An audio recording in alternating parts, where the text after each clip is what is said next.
Now I may have to make this a two-parter. This deals with both violent video games and shooting, even though technically, as stated, I don't know how many times, there's absolutely no connection between this and massacres. We've had two more killings. One on a campus near Houston, Texas, the state that wants to arrest federal agents should they dare enforce any gun laws that Obama makes within the country or state, although it wishes it was his own country, but I digress.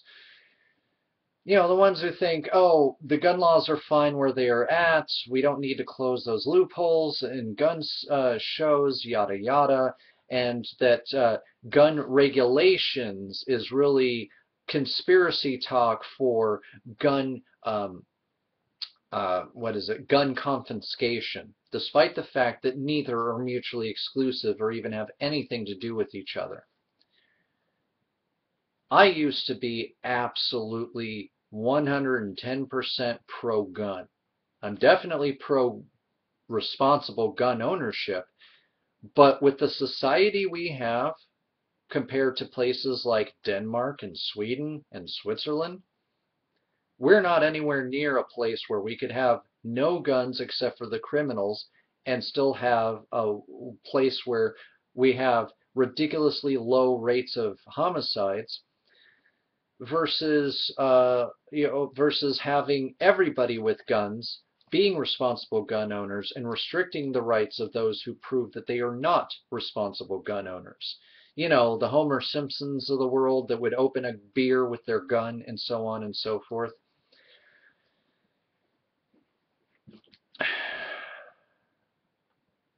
I watched a video by The Amazing Atheist, and I kind of have to agree with another associate by the name of Alec, who kind of took him on. Though I'm sure TJ is not going to address it, and why should he? TJ is very firm in his opinions of things, and at times he is sort of the exact same person who doesn't understand that responsible gun regulation is not the same thing as and restriction is not the same thing as confiscation. I think we can all agree at this point confiscation would never happen, would never pass, and if it did pass, it would be a bloodbath on all sides. And I'm sorry, you pro-gun Rambo owners out there who make me sick to my stomach. Eventually, you would find yourself in a point to where you would be overwhelmed, you would be overtaken, and you would either be dead or you'd be in a place where you don't technically exist anymore. Remember, Gitmo is still open. And when you become a domestic terrorist, if they take you alive, guess where you're going? Just saying. 3 shot on campus near Houston. Witnesses say shooting began amid argument at Lone Star College. Can you understand now why I say that the Alex Joneses of the world tend to make me a little uneasy when they're so quick to anger? Now, is that a direct correlation? Does that mean that everybody who's quick to anger would be quick to pull a trigger? Not necessarily. But research does show that the odds are not in your favor. But I digress. How many people has Alex Jones shot with all of his guns at this point in time? As far as I know, none. So there's that too. 3 people at Houston Area College were wounded in a campus shooting today, reports TV station KHOU. The local sheriff says a person of interest has been detained, reports AP, based on statements from witnesses at Lone Star College. This one might have been a case of arguments getting out of control. Quote, I saw 2 dudes basically get into an altercation, and the dude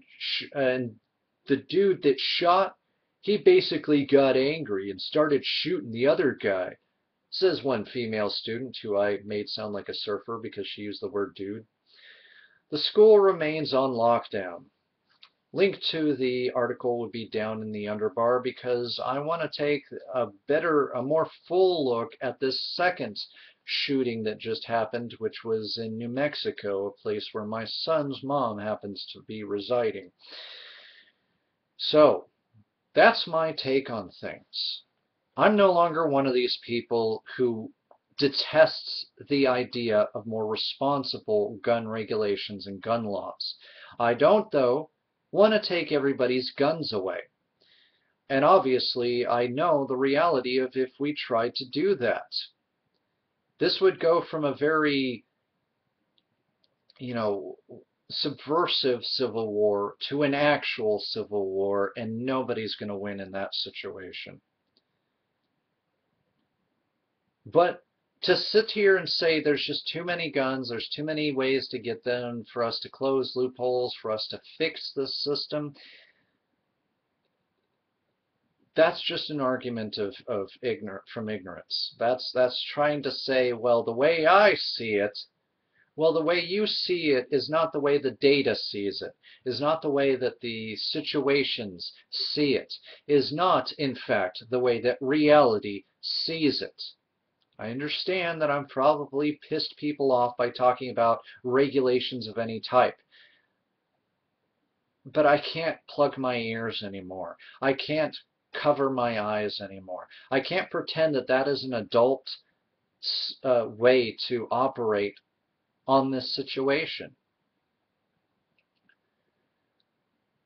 But let's face it, we're going to ban video games way before we realistically do the bans and the laws and any of the restrictions, but not confiscations, that we need to do.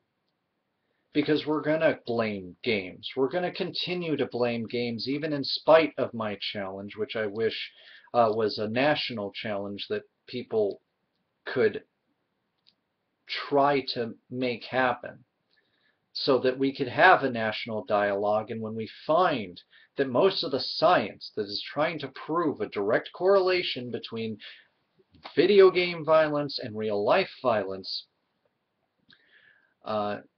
when that's not proven, when that's not shown, that we would stop, that we would back off, that we would look at the fact that youth violence has taken a huge, huge nosedive and decline since the inception of some of the worst games out there,